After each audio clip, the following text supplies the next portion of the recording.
Here's what's cooking on the Day's Sports Stove podcast. We're talking NFL, giving you our picks for this week, college football and the playoffs, as well as coaching changes, and a little bit of college basketball as well. That's what's cooking on the Day's Sports Stove podcast. From Belly Up Sports and the Belly Up Podcast Network, you're listening to the Sports Stove Podcast with your host, Vince Stover.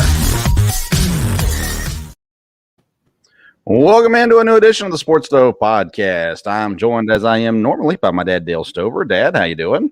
Doing good. We've had a little cold snap here in Ohio, so I got a little cold, but doing okay. I look forward to talking some football and some sports tonight.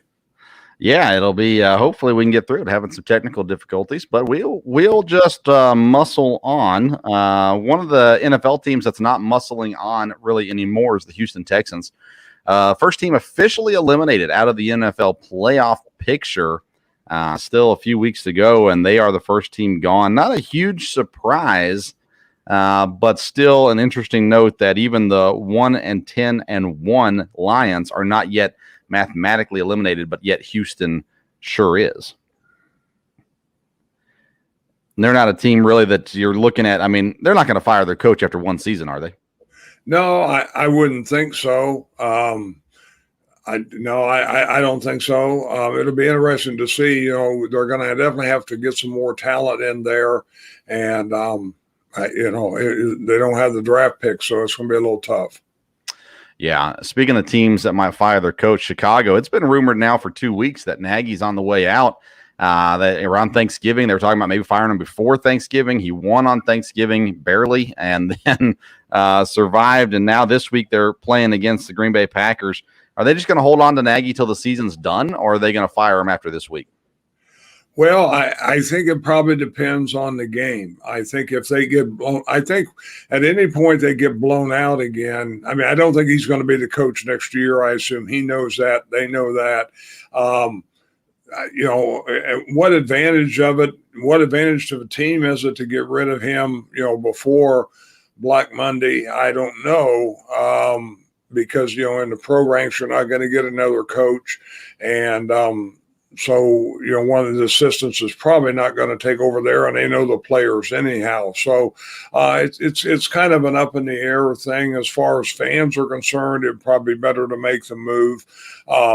And then, they get an early jump on the coaching thing. So, yeah, I mean, you got the former Colts head coach as the defensive coordinator.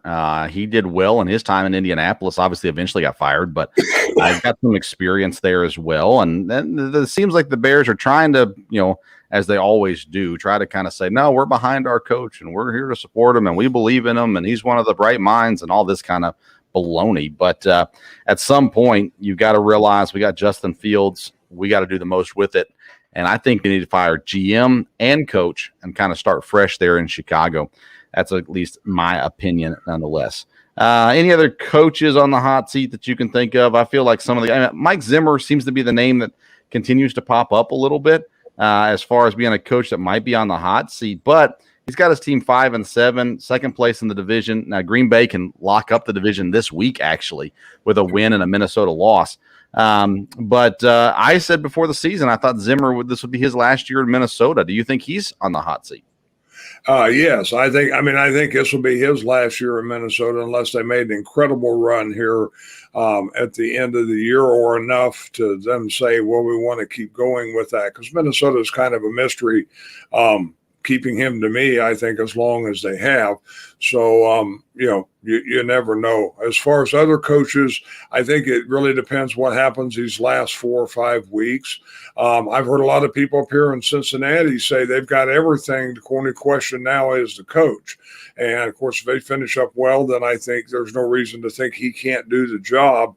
But, again, any team that would lose 4 out of these last 5, the momentum's going the wrong way.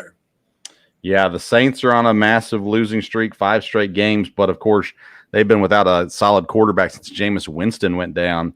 They are still technically in the race as well, at least the playoff race, probably not the division race. Seattle's the other guy, the team I look at. I think, man, as Pete Carroll's time come to an end in Seattle, will they kindly part ways at the end of this season? There's already a lot of talk about Russell Wilson going to a new team. And he even said this week that he would waive his trade clause, and he listed a few teams like the Giants, the Saints, and I forget the others that were on that list. But, Denver was another name on that list. If Russell Wilson's going to leave, doesn't it make sense for Pete Carroll to leave too? I would think so, but you never know. He may say, hey, it's his system, and he can make it work with somebody else. Whether Seattle would feel that way, I don't know. The last one I have as far as the coaches go is Urban Meyer in Jacksonville. It's not only been a bad season, and you can expect that with a first-year coach, a rookie quarterback, a team that was depleted anyhow. It's been an ugly season for Jacksonville. It's not been good at all. What do you think are the chances Urban Meyer is the coach for the Jaguars next year? It looks like he will be because, again, I don't know if you get rid of a first-year coach, but there's been so much other problems. I think, the ownership, they'll just have to get a read on the players and the organization. There's been a lot inside that we don't know about. And I would think that decision's probably already been made. But what it is, we don't really know. We're not in the locker room, so we don't know how the players feel about them. But everything that I can see, it's just not been good from the get-go. The assistant coaches haven't loved them. I don't think the players love them. It's just kind of been a joke all season. I'm not sure that Urban Meyer survives. Maybe he plays the health card again as he did in Florida and in Ohio State, or maybe he, maybe the team says something. I don't know. But to me, I would be surprised, honestly, if Urban Meyer coaches Jacksonville next year. To me, it's not been a good thing, and they got to move on quickly and find something that will work with Trevor Lawrence there as the kind of the key piece around that team. And they've been injured as well, but to me, it's been too ugly to see that continue. I think there's more hope in Houston than there is in Jacksonville right now, and that's a very negative thing on Urban Meyer. There's a lot more in hope in Detroit right now than there is in Jacksonville, and that should be a knock on Urban Meyer as well. We look at these divisions. New England leads one division. I can't believe it. I'm shocked. Not only do they lead the division, they lead the conference. I didn't see this one coming. I said they would win 8 games. They've already won 9. How surprised are you about New England's resurgence back to the top in the AFC? Well, that's been a shock. Everybody, I think I would have thought maybe they could make the playoffs or a wild card. You don't really know. But, yeah, the fact that they've really come on, they've got a defense courses playing. And the AFC, honestly, is not super strong this year in a lot of ways. But, New England, it's going to be interesting to get to the playoffs. It's going to be like, wow, they may have to go through New England. 7 weeks ago, the Patriots were 2-4. Now they sit at 9-4 and completely turned around this season. What's going on with Buffalo? I really thought they were going to be a legit team this year. They can't run the ball. It doesn't seem like worth anything. Is he going to click with them eventually, or is this going to be a really disappointing year for them? I think it's going to be a disappointing year, unfortunately. I've thought all along they were going to be the best team, and they were going to get it going in the right direction. But, it's not been that way. And I don't know. They'll definitely make the playoffs where they may even win the division, but I don't know that there's anybody that you think is going to necessarily win the AFC. New England's on a 7-game win streak. Miami's on a 5-game win streak, and they were a team that really started off far worse than we expected them to. Now they're playing well. It seems like Tua has finally turned into a reasonable starting quarterback in the NFL, and I had my doubts about that coming into the season. They're 6-7. They're a game and a half, I guess, technically back from Buffalo, 3 games back from New England, but they could be in the playoff race right now. Do you think Miami is a legit threat to make the playoffs this year? Yes. Looking at the other teams in the AFC and looking at the way they've played, of course, they're on the bye this week, so they come off that and, should be in good shape to make a run here at the end. It sure looks that way anyhow. Yeah, right now, if the playoffs were to start, it would be the Patriots, the Bills, the Ravens, the Bengals, the Titans, the Chiefs, and the tiebreaker between the Chargers and Colts to get in right now. So that's where it's at. But Miami's just right outside of that.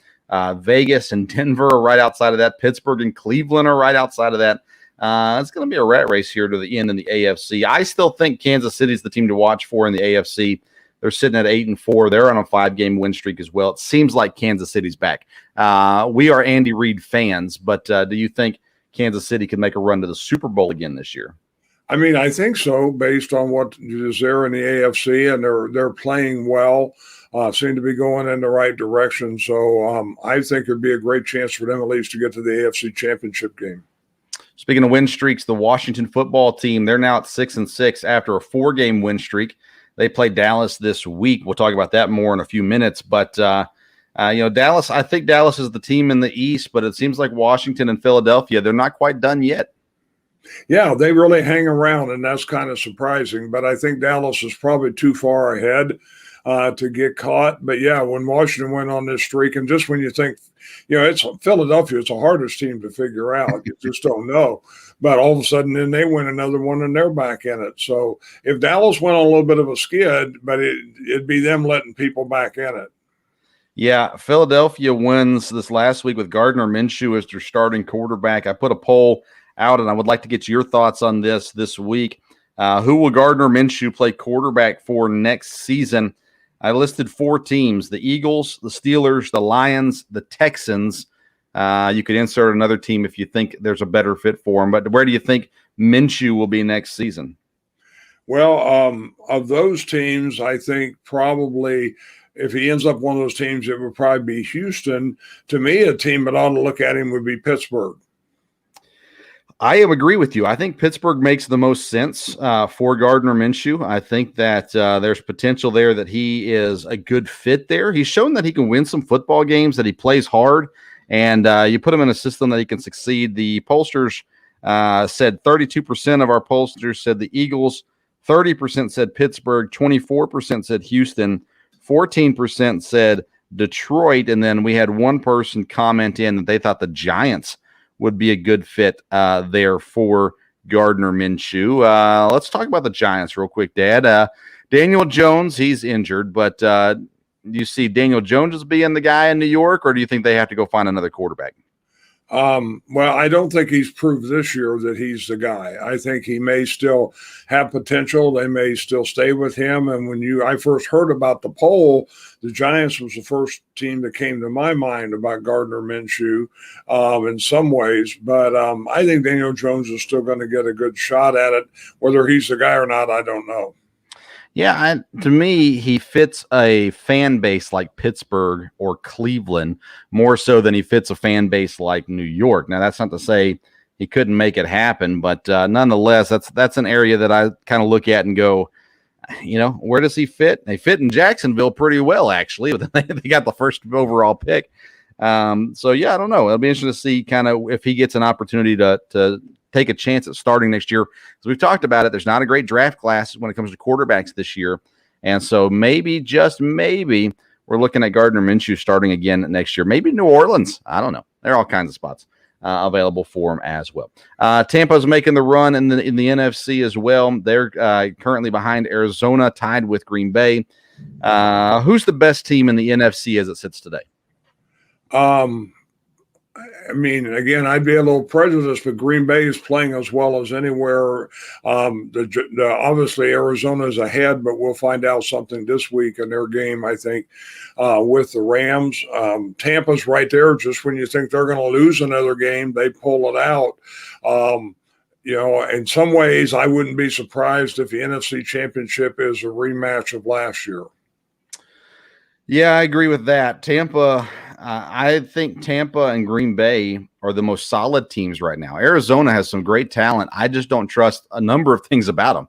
Don't trust their head coach. I don't trust that Kyler Murray can stay healthy enough to finish out the playoffs as well. Dallas is another team that I've been saying all year is a legit threat, but I still put Tampa and Green Bay above them as well. Dad, I got one hot take for you. I've not shared this. Well, I've shared it on Twitter, but nobody seemed to notice. So I was going to share it with you and get your thoughts. This Sunday, the New York Giants starting quarterback is going to be Jake Fromm, the Georgia graduate, who has kind of bounced around on practice squads and things like that since coming in.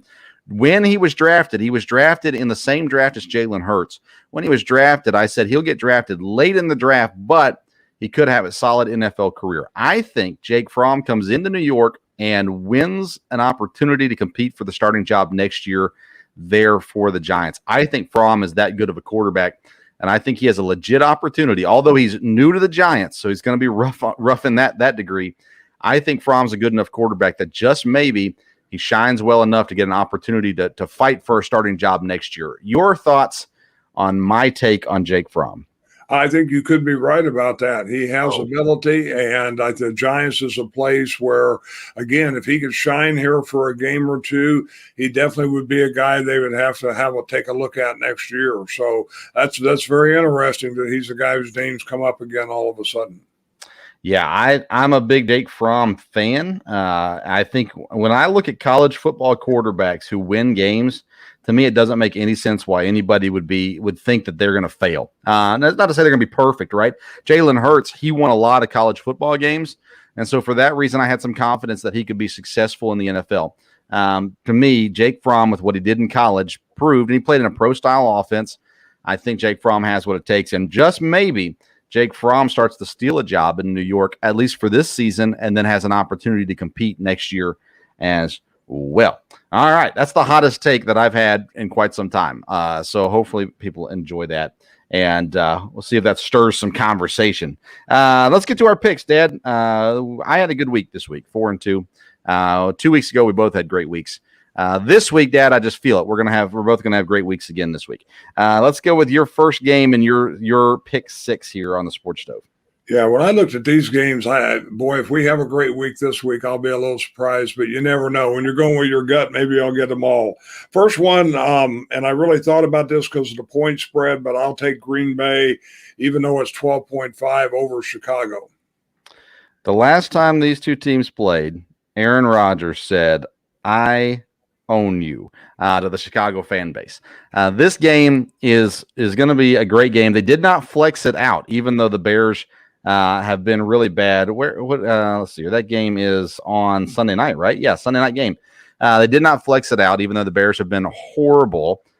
And I think one of the reasons why is because of how good the Packers have been playing offensively and defensively. It looks like Jaire Alexander returned to practice this week. Maybe we'll play this weekend. But either way, I think Rodgers comes out to prove that he does own the Chicago Bears this week. I'm with you on this one. I was hesitant, but I picked the Green Bay as well at 12.5-point favorites over Chicago. All right, game number 2. Okay, a little bit of a long shot, but I'm going to take the Jets and the points against New Orleans. Dad, we're thinking alike this week. I'm with you 100% on this one. I as well take the Jets. They're +5 underdogs against New Orleans. I don't trust the New Orleans quarterback situation. They've not been great this year. Of course, the Jets have not been great either, but we like the coaching staff. We believe in what they're doing, and we think that they're going to get better and better as the season goes on. They still might end the season with only 6 wins or 5 wins, but I think this is one that they could possibly sneak out and win, but definitely get within 5 points. So I went with the Jets as well in this game against New Orleans. New Orleans is a team I don't really trust at all. They're 5-7 on the year, and like I said, Taysom Hill had that injured finger this last week. I'm out on the Saints for this season at the very least. All right, so we're there. We got the same picks. Green Bay -12.5, the Jets +5. Who's game number 3? I'm going to take an underdog again. I don't think they'll win, but I think they'll cover the points, and it's Detroit against Denver.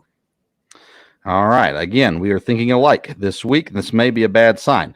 I as well went with Detroit. They're 8.5-point dogs against Denver. Detroit is definitely someone that has found success covering the spread this year. They've had a lot of big spreads that have had a hard time keeping up, and they've been at least losing close. And I think 8 points against Denver is a game that we'll definitely have to look into as well. Dad, we're getting a little glitchy on your end. You might have to switch your cameras over for a second here. And while he's doing that, I'll kind of recap what's been going on so far. We've got Green Bay. Both of us have picked Green Bay -12.5-point favorites over Chicago on Sunday night. We both picked the New York Jets. They're 5-point dogs against New Orleans. And we both picked Detroit at 8.5-point dogs against Denver. Both the Jets and the Lions have had issues. Let's get this switched around. All right. Both the Jets and the Lions have had issues with winning games, but I like both of these spreads. I think there's enough points there that gives us the option to go with them. All right, game number 4. So far, we picked the same 3 games. Game number 4. The next one, I honestly looked at it and could have picked either team, but I'm going to take the underdog, but just by a little bit, Cincinnati over San Francisco. All right, Cincinnati, and they're what, 1 point or 1.5? 1.5. I got 1.5. 1.5 point dogs to San Francisco. I stayed away from this game. I don't like San Francisco. I do like Cincinnati, but this one scares me. I stayed away from this one. Cincinnati is the 1.5 point underdog, so Dad goes with them at home against San Francisco this week. It's a big game for Cincinnati. A win here keeps them in the race for the division and kind of solidifies them as a legit threat in the AFC, doesn't it? Yes, it does. Yeah, it's a big game for them. And it's a big game for San Francisco. It looked like they were back in the hunt, losing last week really hurt them. Yeah, definitely. Let's see here. My 4th game is I'm going to go with Las Vegas. They're 9.5 point dogs against Kansas City. I think Vegas can keep it within 9.5 points. I think Kansas City wins this game. And honestly, there's a good chance Kansas City blows them out. But I'm going to go 9.5 point dog Vegas against Kansas City. Any thoughts on that game?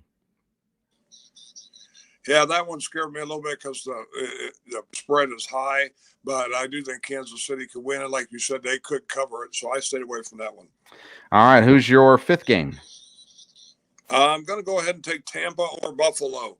I think Tampa, like I said, is playing well, and Buffalo's struggling, and I think this is in Tampa. So, anyhow, I picked Tampa and the points over Buffalo. I almost went there. I stayed away from this game. Tampa 3.5 point favorite against Buffalo.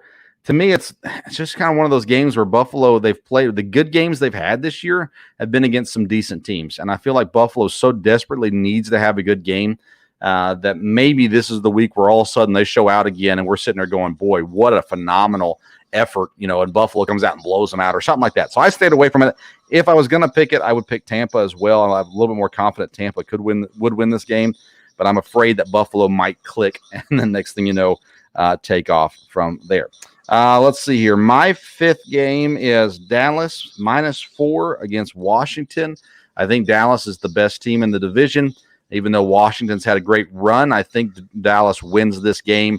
I think they win it by more than a field goal. So I took Dallas -4. I know you've been so reluctant to get on the Dallas train, to consider them as a legitimate team in the NFC. What are your thoughts on Dallas versus Washington? Well, the fact that it's a big rival, I almost picked that one, but it's such a big rivalry. That's a game where Washington is going to, really rise up, and it's at Washington, I believe. So that's why I stayed away from that.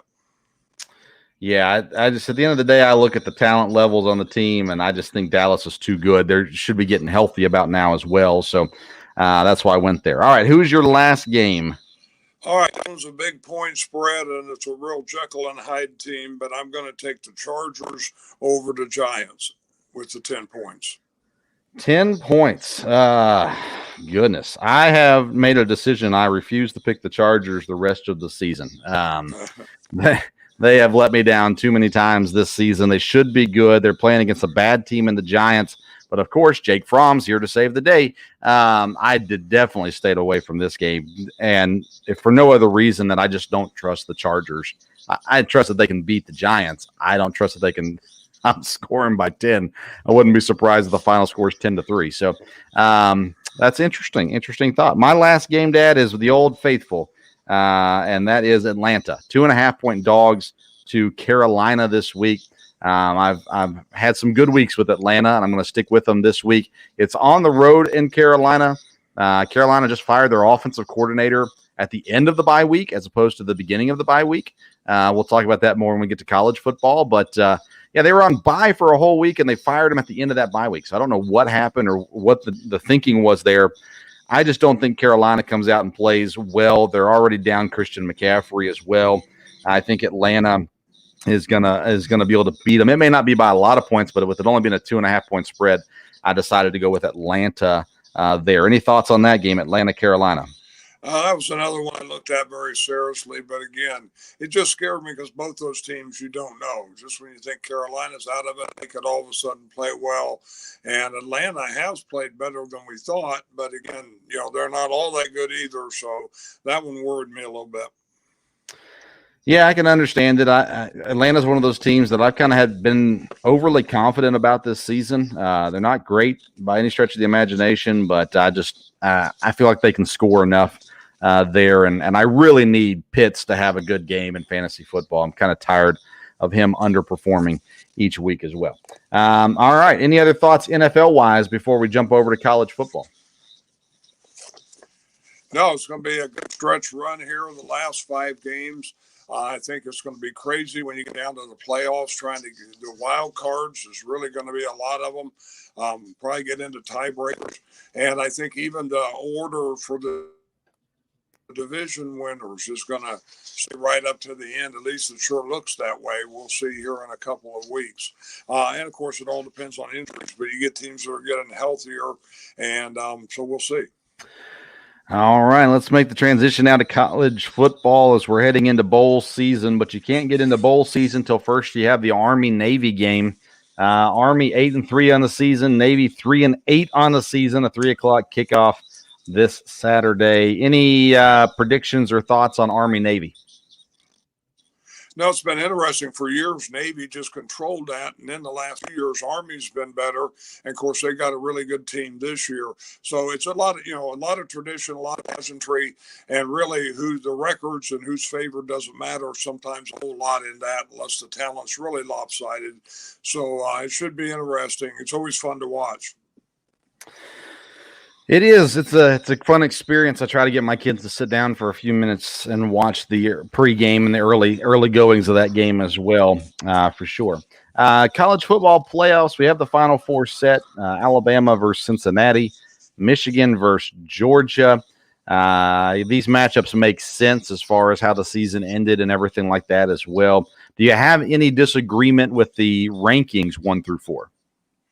No, not really, because it doesn't really matter who 2 and 3 is, since they would play each other from there.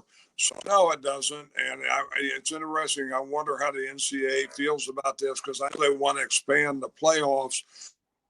But this time there wasn't any controversy. Like I said, there really wasn't much question who the top 4 was. But I think everybody thinks there's other teams. So if there were more teams to play in a playoff, nothing's saying that some other team wouldn't, get the championship. But yeah, it'll be interesting on this one in some ways. I'm glad Cincinnati got in. Can they play with Alabama? Probably not. If we're going to catch Alabama, it's going to be on a game like that. But Alabama is just awfully strong, and be interested to see how Georgia, if they can bounce back from that, and how they play against Michigan. All right, let's start with Alabama-Cincinnati. Alabama's 13.5-point favorites as it sits currently. I don't think there's anybody outside of the University of Cincinnati that believes Cincinnati can run with Alabama. I think Cincinnati is a good team, but when it comes to matching up against an SEC power like Alabama or Georgia, I would think it's really hard to find someone who truly believes Cincinnati can win this game. That being said, do you think Cincinnati can look respectable in this game against Alabama? I don't know. Most teams have not been able to look respectable against Alabama.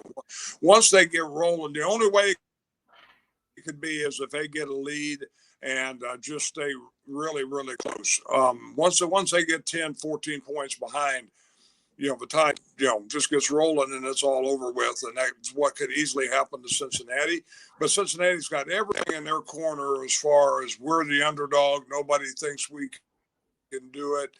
And they have absolutely nothing to lose. Yeah, I don't think they fear Alabama. I just don't think the talent matches up. So I think Alabama wins that game convincingly. Georgia-Michigan, on the other hand, will be a really interesting game. Georgia, a 7.5-point favorite. That surprises me. I thought that line would be closer. Michigan's had a great season this year. They've not played great necessarily every game, but they have had a really good year, 12-1 on the year. Georgia was undefeated until that game against Alabama. It didn't look good against Alabama. But I think they overcome that here. I think there's a really good chance we're looking at Alabama, Georgia in the national championship, which I'm not sure there's a ton of people excited about that outside of Alabama and Georgia fans, maybe some SEC fans, but I don't know. What's the chance? I mean, 7.5 points is what Vegas is saying. What's the chance Michigan has to beat Georgia? Again, I think Georgia has the better team. Like I said, I think it'll be interesting to see how they recover from the loss to Alabama, but I think they have the motivation that, hey, we can play them one more time. We can get one more shot at them. So I think Georgia will win, but Michigan has played well. So that would be a fun game to watch. Yeah, it will be for sure. Let's talk about some of the changes going on for the college football coaches. We've seen a number of changes already. Oklahoma announced that it was hiring Clemson defensive coordinator Brent Venables, and he's bringing over the Ole Miss offensive coordinator Jeff Lebby as well with him.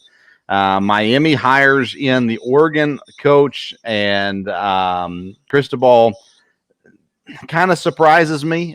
Cristobal has those ties with Miami, so that makes sense. But man, Oregon's a good job. That one kind of surprised me there as well. And then Clemson looks like they're going to lose another top assistant, Tony Elliott. The offensive coordinator looks to be heading to Virginia possibly as the new head coach. That one's not finalized yet there. So a lot of movement, taking place right now. Has there been anyone that surprised you the most of these college football hires? No, I mean, I think the OU thing made a lot of sense there. I think the Miami thing did because of the tie. Now you got the Oregon job, which is a good job. So who's going to go to that? And then, what hole is that going to leave there? So, the shakeup's not quite done yet. When it's with assistants moving, it's not as big a deal. And you knew Dabo Swinney was going to lose his assistants at some point in time. He's done a great job at holding on to them and keeping things there. But it'll be interesting to see how Clemson does too. But I think they'll be in good shape. It'll be interesting to see if they just promote people into the coordinator jobs or if they bring anybody in. Yeah, Brent Venables has been mentioned as a head coaching candidate for several years now. Has a lot of respect in the recruiting world as well. You look at guys that are changing jobs, looking for offensive coordinators. We talked about it earlier. Joe Brady, fired from the Carolina Panthers, won the national championship with LSU. It makes sense for him to go back to college, doesn't it?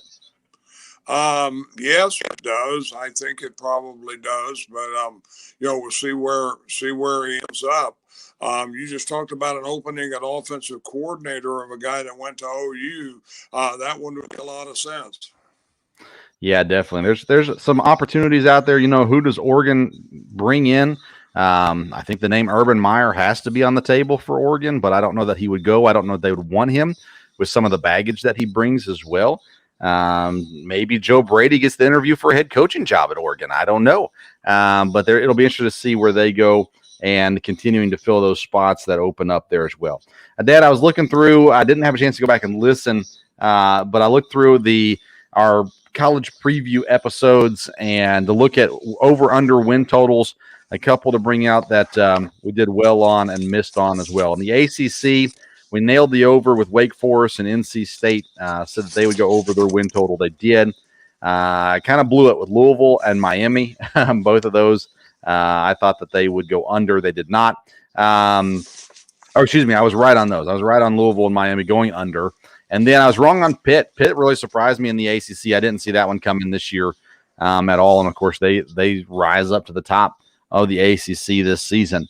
On the Big 12, I nailed the over on Oklahoma State, but I missed sorely on Baylor and Iowa State. I was high on Iowa State. Both of us were high on Iowa State. I remember Baylor, they were picked to be towards the bottom of the Big 12 this year, and they end up jumping up there as well. Big 10, I was right on Rutgers. They went over, and I was right on Penn State. They went under. I was very doggish about how Penn State was going to go under this year, but I missed a bunch of Big 10 picks. Michigan State, Iowa. I missed on all of those as well. Pac-12, I was right on Oregon and Utah saying they'd go over. I was wrong on Washington. Colorado was the team I kind of am bummed that I missed on. I picked them to go over. They did not as well. And then the SEC, I was right on Georgia, Tennessee, and South Carolina. I was also right on the under for Auburn, but I missed a bunch in the SEC too. Florida, Kentucky, Ole Miss, and Mississippi State. I was way off on. You thought that they would be good. I thought they would be bad. And then Arkansas as well had a great season. I didn't expect that. Do you remember any of your picks from the college win totals? No, I was kind of like you. I didn't do good at all in the Big Ten, and some of them I hit on, and some of them I didn't down the line in the other ones. So I didn't necessarily keep good records of where I was with the over and unders, but some of them, like I said, Tennessee did do better, and we hoped that would be the case. Ole Miss did a lot better than we thought they would do. From the Kentucky did a lot better than I thought they would do. And I was looking at, we had the Vanderbilt category, and it was interesting. I had South Carolina in that. I couldn't believe when I read the paper, South Carolina's in a bowl. Yeah. Every SEC team, with the exception of Vanderbilt, is bowl eligible this year. Wow. 6 wins for every SEC team with the exception of Vanderbilt. Yep, that's a crazy stat there for you.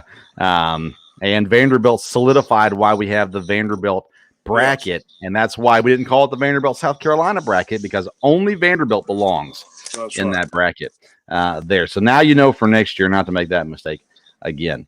Let's close it out by talking college basketball. Currently, Purdue sits at number 1, Baylor at number 2, both teams undefeated, moving up. Duke with a 1 loss. Now Gonzaga 2 losses. That's kind of surprising. Alabama's making a run up the board right now, sitting at number 9 in the AP poll as well. What are your early season thoughts when it comes to college basketball? Well, I've kept up on it a little bit. It was interesting about Alabama because I think we would have thought they were going to be good, and then they struggled a little bit early. But beating Gonzaga, that's all you need to do out there. So it's going to be interesting. Tennessee has looked good. Has not won all the games, but I think they have real potential. Be interesting. Purdue has a great team. Seems like they always have good teams. I think I saw where it was the first time they've been number 1, and at least in a long time.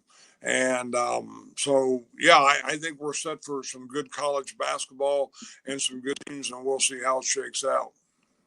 Yeah, Alabama lost back on Thanksgiving to Iona. Rick Pitino came to town, and actually they went to Iona and got beat there. But, yeah, you're right. Winning a game like they did against Gonzaga definitely helps them. Next up for them is Houston.